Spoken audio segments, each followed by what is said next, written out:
If anyone thinks that there's a question, who's heard me, who thinks there's a question I answered poorly, or inadequately, or badly, or failed to answer at all, and would like to challenge me, I'd happily give them 5 minutes. But I have, so to say, shot my bolt otherwise. Is there anyone who would like to challenge me? Yes. Please. If there is no God, why do you spend your whole life trying to convince people that there isn't? Why don't you just stay home? Was the Can you repeat that?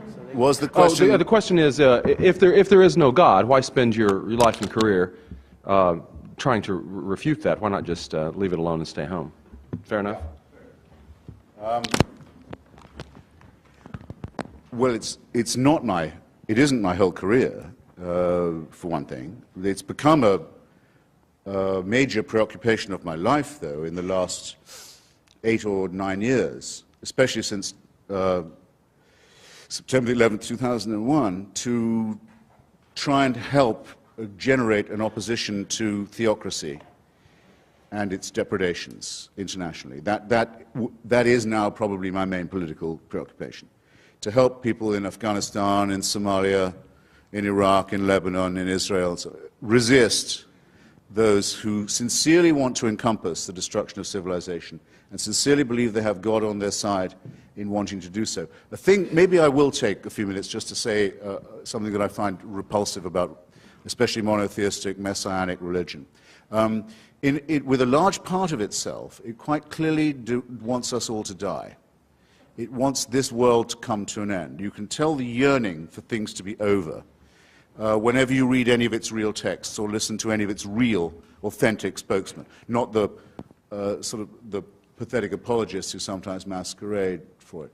Those who talk, there was a famous spokesman for this in Virginia until recently, about the rapture, say that those of us who have chosen rightly will be gathered to the arms of Jesus, leaving all of the rest of you behind.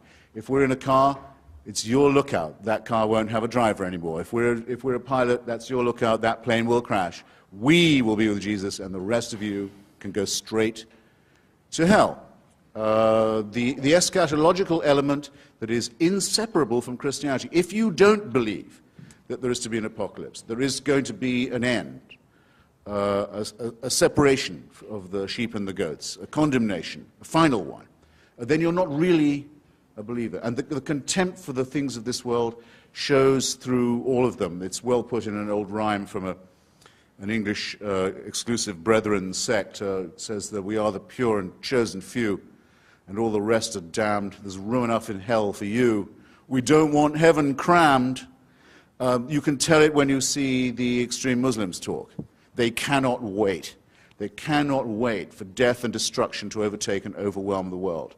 They can't wait for what I would call, without ambiguity, a final solution. When you look at the Israeli settlers, paid for often by American tax dollars, deciding that if they can steal enough land from other people and get all the Jews into the promised land and all the non-Jews out of it, then finally the Jewish people will be worthy of the return of the Messiah. And there are Christians in this country who consider it their job to help this happen so that Armageddon can occur, so that the painful business of living as humans and studying civilization and trying to acquire learning and knowledge and health and medicine and to push back can all be scrapped, and the cult of death can take over.